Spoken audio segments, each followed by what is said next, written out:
Alright, I'm working on this little Craftsman push mower today, 22-inch, 4.7 horsepower Briggs Stratton, and this has a rarer type of fuel tank and carburetor. Basically, instead of the fuel tank sitting up high and gravity feeding into the carburetor, it uses this little gasket here, like a chainsaw or two-stroke. This is like basically a fuel pump that pulls a little bit of fuel out of the tank and puts it into this little pot, and then the carburetor sucks it up. So as soon as you take off the carburetor, you can see all the dirt and debris that's in there, and that makes its way into the carb. The carb is very simple. This little spring deal, that's part of the fuel pump assembly, which is only needed again because the carb sits on top of the fuel tank versus underneath it.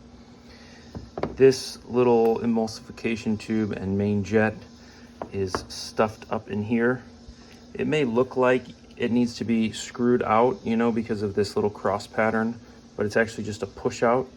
And the best way to push it out is to remove the throttle assembly. You do that by pulling this disc out like that with a pair of needle nose pliers. You'll see at the top here, there's these two little discs that have been punched out to keep it from going that way. So you pull it that way, and then this tube comes out like that, out of this hole here. And then you can reach in with a screwdriver and you can push down on this little tip, which is protruding through the throat of the carburetor, and pop that out. So this jet was plugged up. You could not see through it like you can now. And all you really need to do this work is some little type of wire. You can use automotive wire like that and cut a few strands out. My favorite, because it's very stiff and rigid, is these cable ties that you know, have become an alternative, a flexible alternative to key rings. These are often stainless steel. They're quite rigid.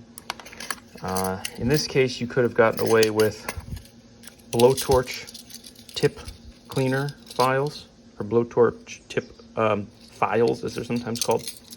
But sometimes these are even too big, and that's where this almost free alternative really comes into play. So yeah, we're gonna clean out the fuel tank, of course, which is really the root cause of all this contamination. These things tend to get really dirty.